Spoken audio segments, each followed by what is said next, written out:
Baik, kita mulai ya. Selamat pagi. Assalamualaikum warahmatullahi wabarakatuh. Waalaikumsalam warahmatullahi wabarakatuh. Oke, pada pertemuan kedua ini kita masuk ke materi yang baru, yaitu giro ya. Di sini akuntansi sumber dana giro, tapi untuk akuntansi contoh kasus dan jurnalnya ini baru nanti minggu depan ya. Hari ini kita masuk dulu ke pengertian mengenai giro. Oke, kita mulai. Biasa matiin kamera, tangan. Nah, di sini definisi dari sumber dana, ya. Jadi giro itu termasuk sumber dana ya. Jadi masuk dalam sumber dana itu ada giro, ada tabungan, ada deposito. Ya. Nah, yang dimaksud dengan sumber dana, ya sumber dana bank itu adalah suatu usaha yang dilakukan oleh bank untuk mencari atau menghimpun dana untuk digunakan sebagai biaya operasional dan pengelolaan bank. Minggu lalu kan sudah ada skemanya, gambarnya ya. Jadi dari masyarakat yang kelebihan dana itu mereka nabung atau bank membeli dana dari pihak yang kelebihan dana, kemudian dijual kepada pihak yang kekurangan dana. Nah, membeli dari pihak yang kelebihan dana itu dalam bentuk giro, tabungan maupun deposito. Dana yang dihimpun dapat berasal dari dalam perusahaan maupun dari lembaga luar perusahaan dan juga dapat diperoleh dari masyarakat. Dari luar perusahaan seperti apa? Bisa jadi kalau dia perusahaan banknya sudah tercatat di bursa efek, ya dari saham, dari orang-orang yang membeli saham mereka, atau juga dari modal investasi, investor lain, dari modal sendiri itu kalau dari dalam, ya. Terus dari pinjaman bank lain juga bisa, ya, entah pinjaman dari bank luar negeri atau bank konvensional lainnya. Itu definisi dari sumber dana.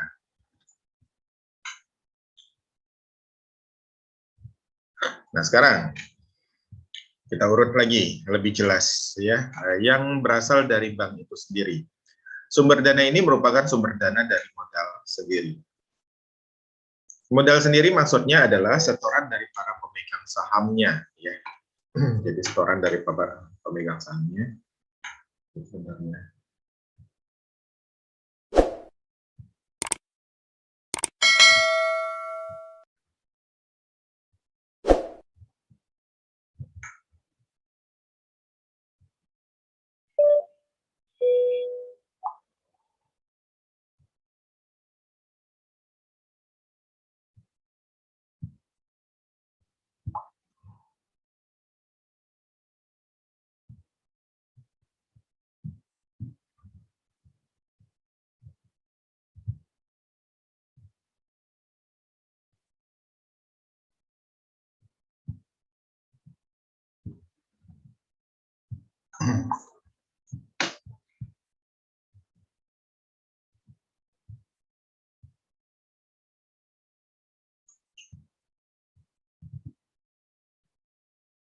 oke, sebentar ya, saya balas untuk WA.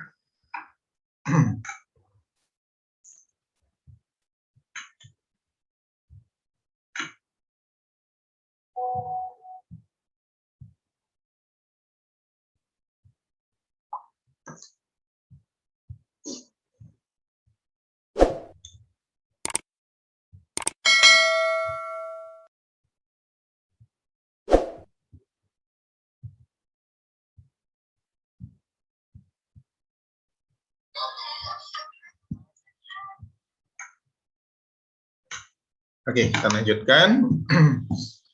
Pencairan dana sendiri, ya, pencarian ya dana sendiri terdiri dari pertama setoran modal dari para pemegang saham. Itu setoran modal awal ya, bukan para pemegang saham yang setelah perusahaan atau bank tersebut go public, bukan. Ya dari awal yang mendirikan. Terus cadangan-cadangan bank, maksudnya di sini adalah cadangan laba pada tahun lalu yang tidak dibagi kepada para pemegang sahamnya. Memang ada laba bank yang tidak dibagi, ada ya. Jadi dalam laporan keuangan kan ada yang namanya laba ditahan ya. Jadi setelah dikeluarkan untuk laba dibagikan kepada siapa? Para pemegang sahamnya, kepada investor, termasuk kepada karyawannya ya. Makanya kalau kalian lihat di bank ya, gajian mereka setahun itu bisa 15 sampai 16 kali.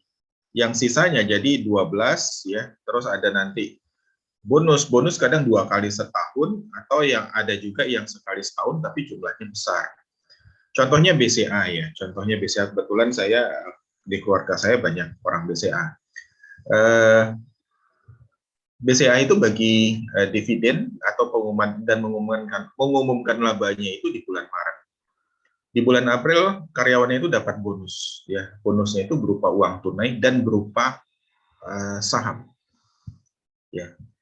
Jadi kalau sahamnya mau dicairkan langsung ya monggo ya, kalau tidak mau nunggu harga yang bagus dikumpulkan ya monggo ya, mereka udah tercatat di dalam akun Mandiri BCA Sekuritasnya ada ya. Nah, bank-bank lain juga sama ya, makanya jangan heran banyak orang berlomba-lomba jadi karyawan bank, tapi karyawan yang sebenarnya ya bukan yang outsourcing. Kalau outsourcing, walaupun bank bonusnya sebesar apapun ya, mereka tidak akan dapat ya. Jadi nah setelah dibagikan ya, tersisalah laba yang tidak dibagikan. Biasanya sudah ditetapkan di awal itu berapa persen, mungkin 10% atau 25% ya yang laba tidak dibagikan. Besar enggak laba bank? Ya tergantung banknya ya. Kalau bank-bank besar kayak BCA, Mandiri, BRI, itu setahun mereka bisa dapat laba triliunan ya. Terus laba bank yang belum dibagi merupakan laba yang memang belum dibagikan pada tahun yang bersangkutan atau memang tidak dibagikan ya, sehingga dapat dimanfaatkan sebagai modal untuk sementara waktu.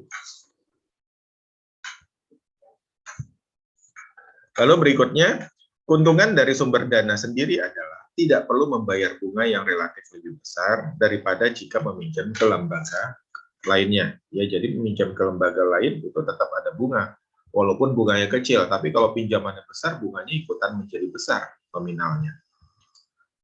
Terus dana yang berasal dari masyarakat luas.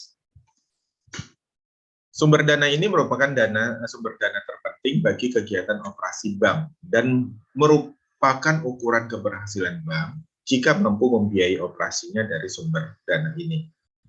Dapat dikelompokkan ya, simpanan giro, simpanan tabungan, dan simpanan deposito. Nah, uang yang dapat datang dari masyarakat inilah yang diputar sama bank dalam bentuk kredit.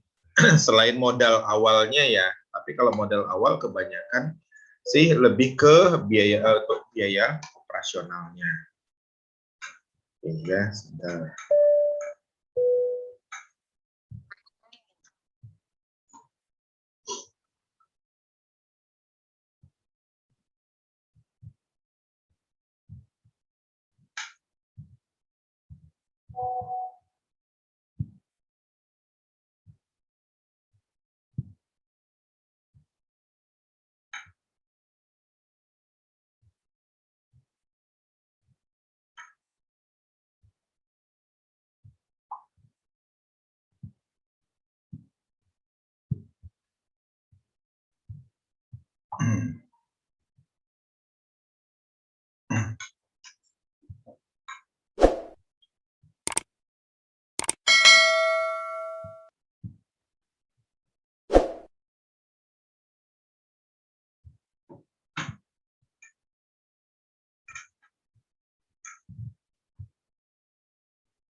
Oke, kita lanjutkan.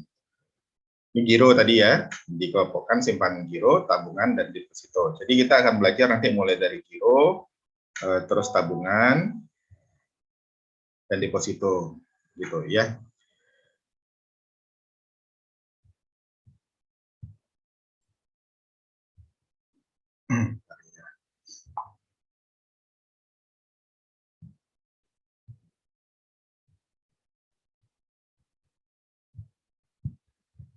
Ya, kita mulai ke giro. Apa yang dimaksud dengan giro? Giro adalah simpanan yang penarikannya dapat dilakukan setiap saat. Tapi dia menggunakan cek atau BG, bilet giro, ya. Banyak orang ngomongnya BG. Tapi banyak orang ngomong BG, ditanya kepanjangannya apa, nggak tahu. Ya, BG itu adalah bilet giro. Sarana pembayaran lainnya atau dengan cara pemindah bukuan, ya, menurut Undang-Undang Nomor 10 Tahun 98. Jadi yang namanya giro, ya, itu tabungan biasa, ya. Tapi yang biasanya membuka giro ini adalah perusahaan. Orang pribadi jarang banget, ya. Mereka lebih baik buka tabungan. Karena apa? Saat penarikan giro, ya, tidak bisa ditarik tunai atau menggunakan ATM, ya, dan tapi tidak bisa diambil tunai, ya. Minimal itu mereka harus pindah buku dan itu harus menggunakan cek ataupun BG.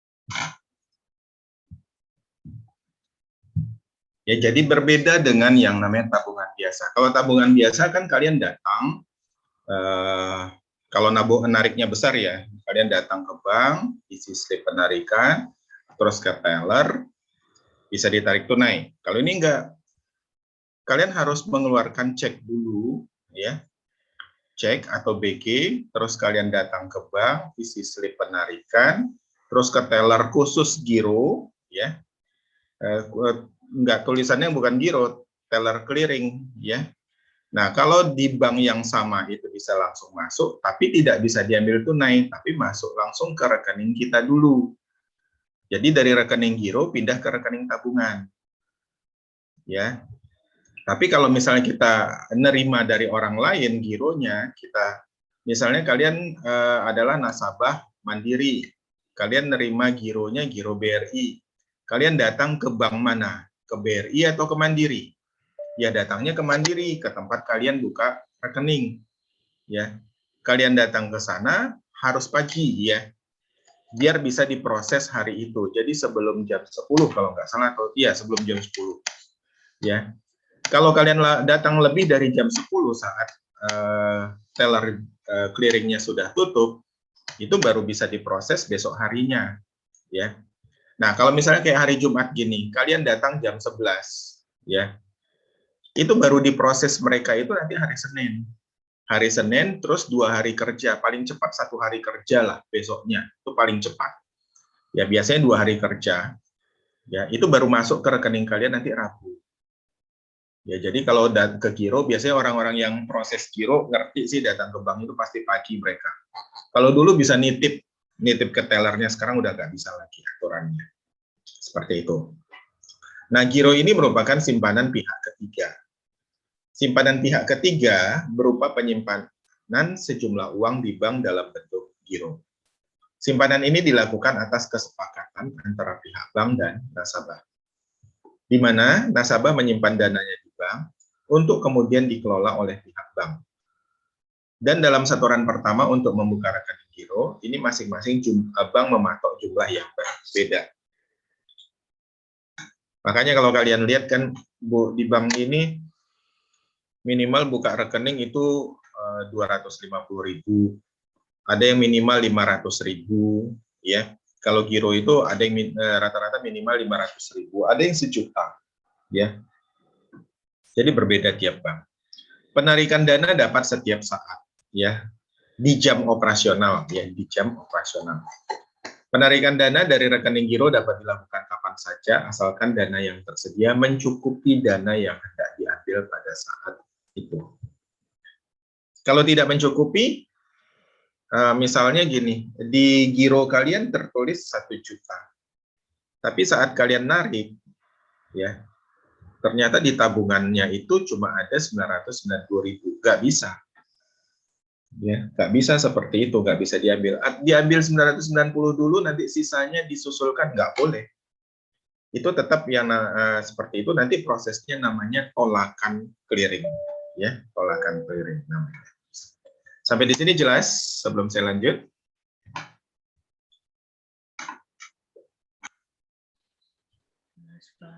Jelas ya? Jelas, Pak. Kita lanjut. Jenis giro, pertama ada rekening atas nama perorangan. Terus yang kedua, rekening atas nama suatu badan atau lembaga. Yang ketiga, rekening bersama atau rekening gabungan. Apa yang dimaksud dengan rekening gabungan atau rekening bersama? Biasanya dilakukan oleh perusahaan atau lembaga-lembaga sosial, ya, atau lembaga lainnya lah. Jadi rekeningnya itu tidak dimiliki atau tidak dijatuhkan tanggung jawab kepada satu orang, tapi dua orang.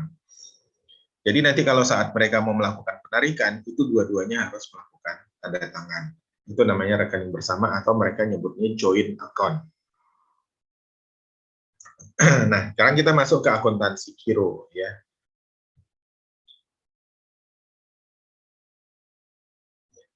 Akuntansi giro merupakan pencatatan yang terkait dengan transaksi yang terjadi pada rekening giro. Pencatatan transaksi rekening giro dapat terjadi pada saat pembukaan rekening, setoran tunai, pemindah bukuan, setoran clearing, penarikan tunai maupun penarikan clearing. Seperti apa jurnalnya? Itu nanti minggu depan saat kita masuk ke contoh. Sekarang pembukaan rekening giro, syaratnya untuk setoran, itu setoran bisa dua, setoran tunai maupun setoran non tunai. Kalau setoran non tunai itu biasanya transfer atau pindah buku, ya, antar rekening dalam cabang yang sama. Misalnya kalian buka di BCA Darmo, ya, berarti ya buka rekening tabungan kalian juga harus dari BCA Darmo. Tidak tabungan biasa aja ya, dari rekening tabungan gironya juga bisa. Lalu pemindah bukuan dari bank yang sama tapi berasal dari cabang yang lain. Misalnya tadi bukanya di Darmo, tautangnya dari Ngagel, itu bisa. Lalu penerimaan transfer atau kiriman dari bank lain. Ya, tapi ini agak ribet dulu, dia biasanya karena saat buka rekening, bank langsung meminta setoran awalnya. Lalu setoran clearing oleh setoran clearing oleh pemegang rekening giro, ya. Jadi dilakukan oleh si pemegang rekening giro. Nah, kalau kayak gini biasanya nanti rekeningnya sudah kebuka, ya, kalau dia melewat proses clearing, uangnya baru ada nanti itu 2 hari kemudian, ya, karena prosesnya 2 hari kerja. Untuk penarikan, bisa penarikan tunai, tapi kalau penarikan tunai otomatis langsung pindah buku, ya. Jadi nanti kalau mau kita ngambil tunainya itu lewat ATM. Nah, pindah buku ke rekening biasa. Penarikan tunai bisa penarikan clearing dan pemindah bukuan. Ya, sebenarnya penarikan tunai yang A dengan yang B yang pemindah buku itu hampir sama. Ya, karena rekening giro nggak bisa langsung diambil tunai. Kalau menggunakan BG, ya. Ingat, kalau menggunakan BG. Terus bisa diambil tunai rekening giro ini kalau menggunakan apa? Kalau menggunakan cek. Jadi antara cek dan BG nanti berbeda. Bedanya di mana? Nanti berikutnya, ya. Nah, di sini ada beberapa cara penarikan giro. Ada beberapa jenis sarana yang dapat dipakai untuk menarik dana di rekening giro. Pertama ada yang namanya cek. Ceknya macam-macam. Ada cek atas nama, cek atas unjuk, cek silang, dan cek kosong. BG atau bilet giro, surat perintah dari nasabah untuk memindah bukukan sejumlah uang dari rekening yang bersangkutan kepada pihak penerima. Bilet giro akan berfungsi sama dengan cek silang. Ya. Nah, ini gambarnya BG. Bentuknya BG itu seperti ini. Di sini akan menunjukkan nama banknya, ya. Terus nanti di sini ada nomor BG-nya, ya, nomor seri BG-nya, tanggalnya kita isi sendiri, diminta kepada saudara siapa, ya pada tanggal berapa itu, untuk memindahkan sejumlah dana atas beban rekening kami sejumlah ini, terbilangnya jangan sampai salah. Ya, kalau misalnya 7 juta itu enak ya, tulis 7 juta rupiah. Tapi kalau misalnya angkanya ada belakangnya 7.553.525 rupiah. Ya, kadang orang baca yang nominal dalam angka dengan terbilang atau nominal dalam huruf itu suka salah. Ya, jadi harus hati-hati. Kalau salah apa? Biasanya salah akan ditolak oleh bank. Teller akan memperhatikan ini. Ya. Untuk untung rekening nomor berapa, nomor yang kita tuju, atas nama siapa, pada bank mana. Itu disebutkan. Nah, di sini adalah nama nasabahnya. Ya. Ini ditulis manual, tercetak biasanya. Tercetak langsung, bank yang mencetakkan. Dan BG ini belinya kan satu buku. Dan ini bukan gratis ya, tapi beli. Nasabah dia akan beli. Biasanya nasabah akan beli BG dan beli cek. Ya, harganya berapa? Masing-masing bank berbeda. Di sini ada nomor seri, sandi bank tertarik, nomor rekening nasabahnya. Di sini sandi transaksi giro kan biasa 10 giro itu. Nominalnya berapa? Ya. Nah, kadang nominal dikosong tidak ada ya, cukup sampai di sini mereka. Karena nominal itu kan berbeda. Terus seperti ini gambar dari BG. Nanti di belakangnya ada yang namanya endorsement ya. Jadi ada 2 kotak yang berisi tanda tangan. Di sini nanti sudah tanda tangan, kalau perusahaan biasanya pakai stempel juga. Di belakang nanti akan ada tanda tangan lagi dan kita akan menandatangani di depan teller ya. Di depan teller bank kita akan tanda tangan. Ada yang mau ditanyakan mengenai gambar ini?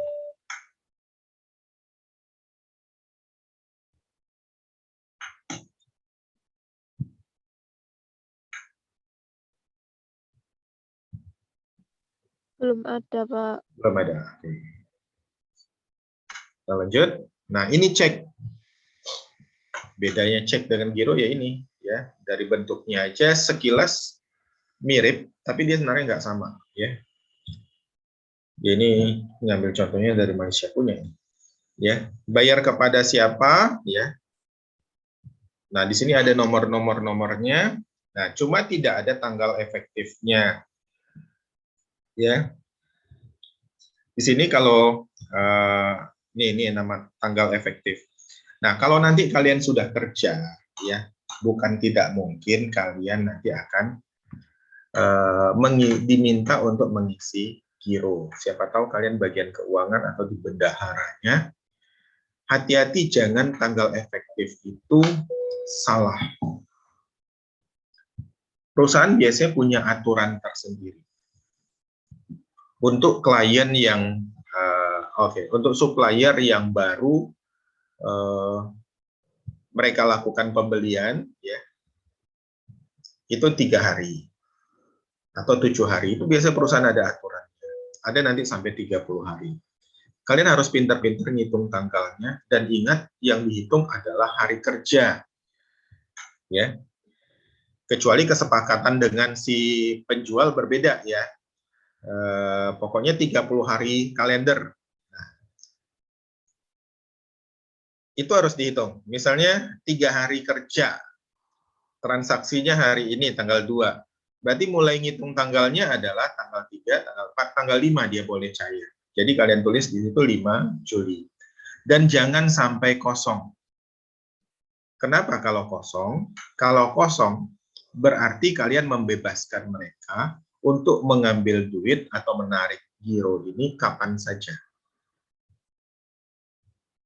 Padahal aturannya itu adalah 7 hari. Ternyata karena kelupaan ngisi tanggalnya, tanggal efektifnya, hari Senin datanglah si penerima giro kita ini, atau si penarik kita nyebutnya, ya, untuk mencairkan ke bank. Boleh, sah, boleh.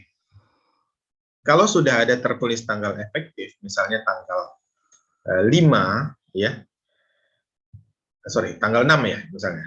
Anggap tanggal 6. Tanggal efektifnya tanggal 6 Juli. Penarik tersebut atau si penerima giro itu datang tanggal 5, bank akan nolak karena belum tanggalnya. Kalau tanggal efektif sudah tertulis. Seperti itu. Jadi hati-hati ya. Nah, beda dengan cek. Kalau cek itu kadang tidak tertulis tanggalnya dan bisa diambil tunai. Tanpa kalian harus punya rekening. Contoh gini, kalian dapat rekening Bank Mandiri, dapat cek Bank Mandiri. Kalian bukan nasabah Bank Mandiri. Kalian adalah nasabah Bank BRI. Kalian akan datang ke mana? Ke BRI atau ke Mandiri? Mandiri. Datang ke Mandiri. Dan kalian nggak punya rekening. Bisa diambil tunai. Tapi kalau kalian giro, kalian adalah nasabah BRI, dapat BG Mandiri. Kalian datang ke mana? Datangnya ke BRI, bukan ke Mandiri. Oleh BRI nanti itu dilakukan yang namanya proses clearing tadi. Tapi kalau saya juga nasabah Mandiri, juga nasabah BRI, saya datang ke mana, Pak? Ya datang aja ke Mandiri, langsung itu. Karena di bank yang sama. Ya, paling sorenya udah masuk tuh duitnya. Ya, jadi seperti itu. Bedakan BG dengan cek. Nah, definisi cek sendiri apa? Cek atau tulisannya cek W gitu ya. Cek merupakan salah satu sarana yang digunakan untuk menarik atau mengambil uang di rekening giro. Fungsi lain dari cek adalah sebagai alat untuk melakukan pembayaran. Jadi cek adalah surat perintah tanpa syarat dari nasabah kepada bank yang memelihara rekening giro nasabah tersebut untuk membayar sejumlah uang kepada pihak yang disebutkan namanya di dalamnya atau kepada pemegang cek tersebut. Jadi saya balik nih ya. Cek ini boleh tanpa nama, boleh ya. Hati-hati dengan cek tanpa nama punya resiko. Resikonya apa? Jika cek tersebut hilang dan kalian tidak melakukan pemblokiran, menelpon ke bank yang menemukan dan langsung mencairkannya, itu sah. Ya. Jadi kalau misalnya kalian kehilangan cek atau BG, ini pernah dengan kakak kelas kalian ya kejadian, dia langsung nelpon saya pagi-pagi. Jadi ceknya itu dia cek kantor dia disuruh mencairkan. Saya lupa cek atau BG kalau nggak salah. Ya. Disuruh mencairkan. Ternyata di jalan tuh hilang. Jadi katanya dia masukin ke kantong baju saku dia, jatuh. Ya. Terus dia nelpon, Pak, saya mau ke kantor polisi. Saya bilang jangan. Ya, telepon dulu ke perusahaanmu, tanya nomor ceknya berapa. Karena biasanya di buku cek kan begitu disobek masih ada sisa yang sebelah kirinya itu. Ya, di situ ada nomor cek yang sama, nama perusahaannya, makanya harus ditulis lengkap ya. Jangan diabaikan kayak gitu-gitu yang pinggir, termasuk kayak kwitansi juga harusnya ditulis itu. Terus begitu dapat nomor ceknya atau nomor BG-nya, telepon langsung ke bank, call center-nya ya telepon, minta melakukan pemblokiran. Setelah dilakukan pemblokiran, ya, baru dilakukan kita datang ke kantor polisi dan melakukan pengaduan, ya, bikin surat kehilangan. Nanti dibawa ke bank, ya, dan itu harus diketahui oleh si tertarik. Tertarik itu adalah pihak yang mengeluarkan BG atau cek tersebut. Ya, jadi jangan begitu hilang langsung lapor ke kantor polisi, enggak, ya, keburu dicairkan sama orang penemu nih. Ya, datang dulu ke, telepon dulu ke kantor, telepon ke banknya atau ke call center-nya, lalu baru ke kantor polisi, ya. Jadi banyak yang salah. Kadang orang udah panik itu lupa. Nah, cek syarat hukum dan penggunaan cek sebagai alat pembayaran giral, ya, seperti yang diatur dalam KUH Dagang, ya, pasal 178, yaitu pada surat cek harus tertulis kata cek atau cek W. Surat cek harus berisi perintah tidak bersyarat untuk membayar sejumlah uang tertentu. Terus nama bank yang harus membayar atau bank tertarik. Tapi dari logo di ceknya aja udah memenuhi itu. Siapa yang harus membayar atau yang harus menarik. Lalu penyambutan tanggal, penyambutan ya, itu tanggal dan tempat cek dikeluarkan. Serta tanda tangan penarik. Nanti dia akan tanda tangan di depan tellernya. Syarat lain, tersedianya dana. Adanya materai yang cukup kalau dia perlu materai. Jika ada coretan harus atau perubahan harus ditandatangani oleh si pemberi cek. Biasanya kesalahannya di mana di angka ya. Misalnya harusnya 7.553 tertulis 7.555. Jadi 5-nya ditebelin jadi 3. Nah, itu harus ditandatangani di bawah atau di dekat angka 3-nya itu. Terus jumlah uang yang tertulis di angka harus dengan huruf haruslah sama. Ini saya bilang jangan sampai salah nih. Ya, karena banyak orang yang bingung. Memperlihatkan masa berlaku cek yaitu 70 hari setelah dikeluarkannya cek tersebut. Tanda tangan atau stempel perusahaan harus sama dengan yang ada di spesimen. Spesimen itu contoh tanda tangan yang ada di bank ya. Jadi kalau pada saat kalian buka rekening bank kan ada suruh tanda tangan di buku tabungan. Ya, atau ada di kertas 2 kali tanda tangan katanya. Terus nanti ditempel stiker yang silver itu adalah spesimen ya. Nanti akan dibaca oleh bank ya, dia pakai ultraviolet itu. Kalau nggak sama biasanya dia akan dilakukan tolakan ya, ditolak.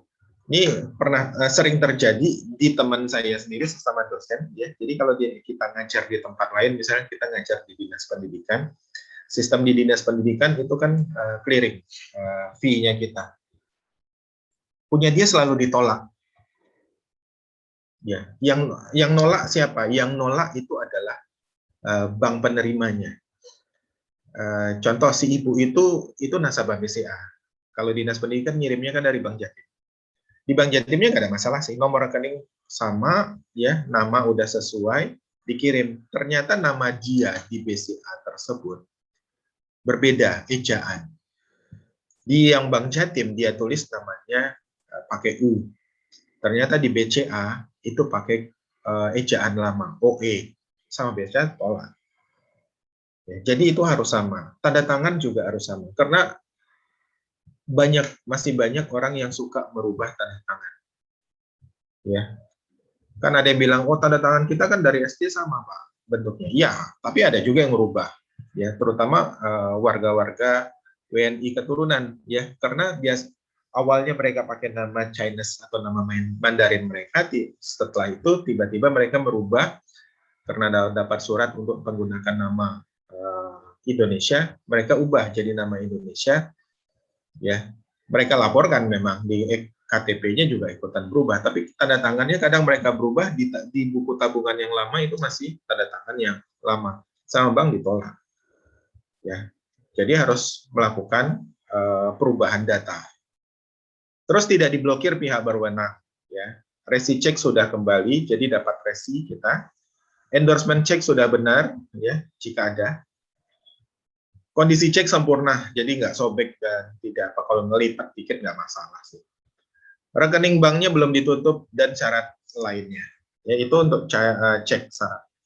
Nah, jenis-jenis cek, ada yang namanya cek atas nama. Cek atas nama merupakan cek yang diterbitkan atas nama seseorang atau badan hukum tertentu yang tertulis jelas di dalam cek tersebut.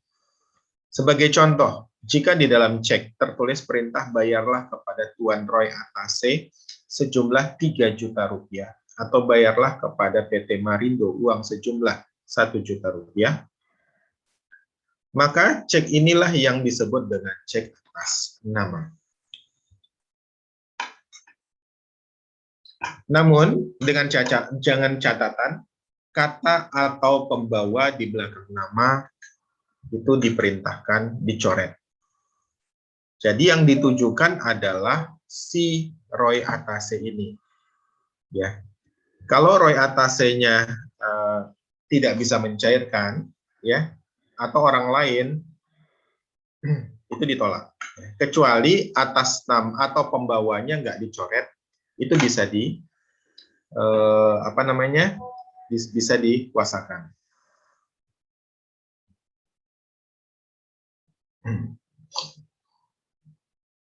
Ya, seperti itu untuk cek atas nama. Terus cek atas unjuk.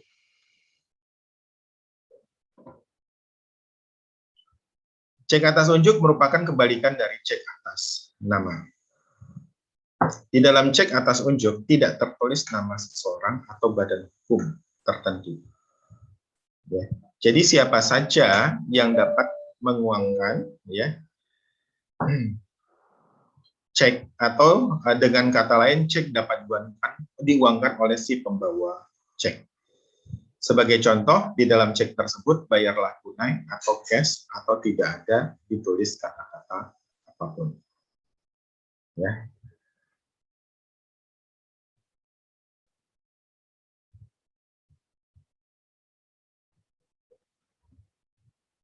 Bentar ya.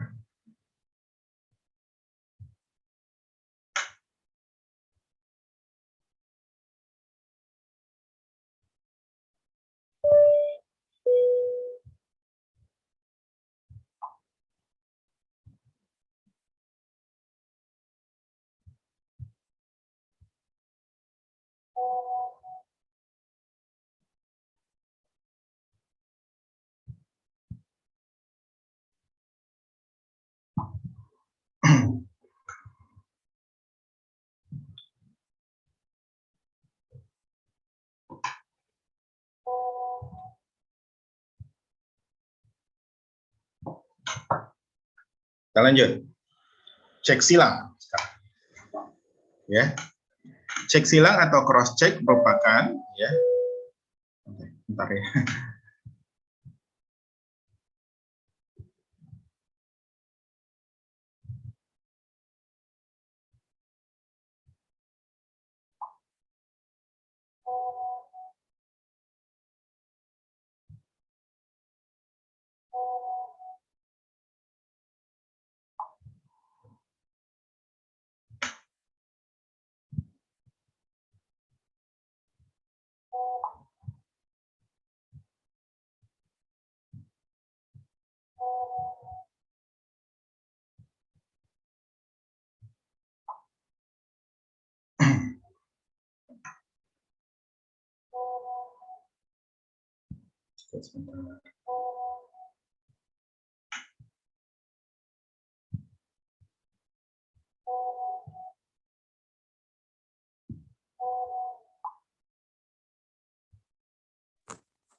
Oke ya, cek silang atau cross check merupakan cek yang di pojok kiri diberi dua tanda silang, ya. Jadi ada dua tanda silang, XX gitu. Cek ini sengaja diberi silang sehingga fungsi cek yang semula tunai berubah menjadi non tunai atau sebagai pemindah bukuan. Tapi kalau nggak ada silang seperti ini, cek tersebut boleh diambil tunai, dan kebanyakan orang kalau cek dia ngambil tunai, ya. Kecuali nilainya besar banget sampai ratusan juta, ya, mereka takut bawa karena takut dirampok dan segala macam, mereka pindah buku seperti itu.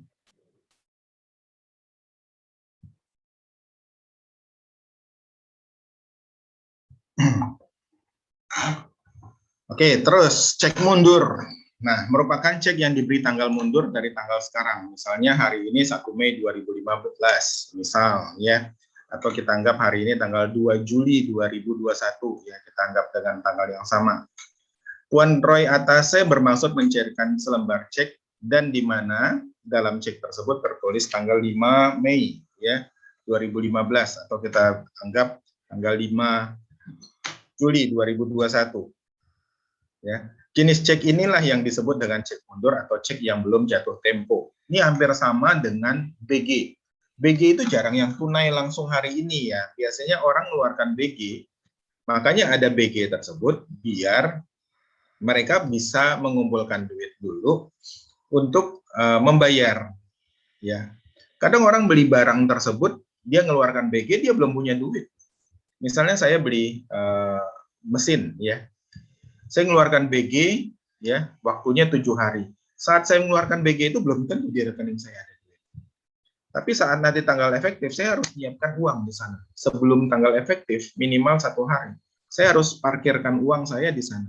Kalau tidak diparkirkan, gimana? Saat diproses clearing, ternyata dana tidak cukup, itu ditolak clearingnya. Bisa jadi si penjual kita akan marah. Ya, dan itu dinamakan tolakan clearing.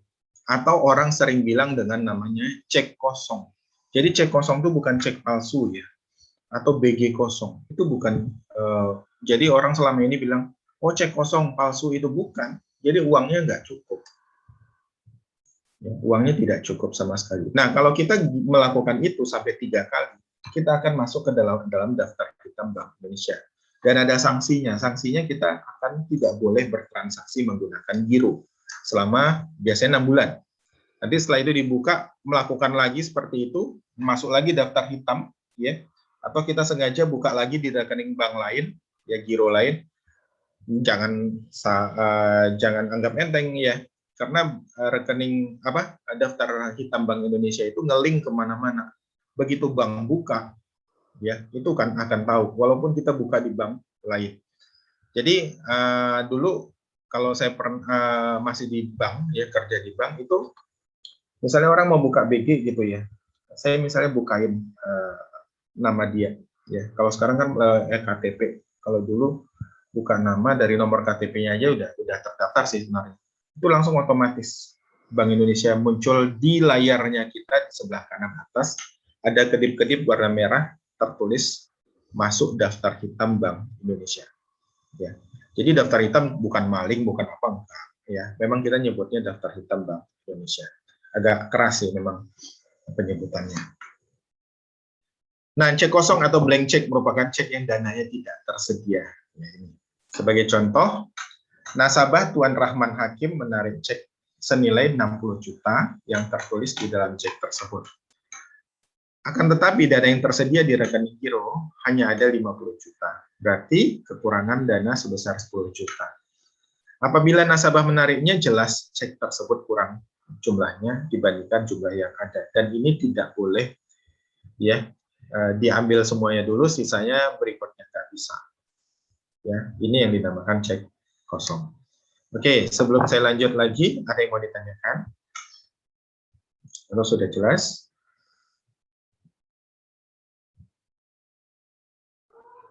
Sudah jelas, Pak. Sudah jelas, oke. Jelas, Pak. Jelas, Pak.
Oke, terus syarat-syarat dalam suatu cek ada tertulis kata-kata cek, ya.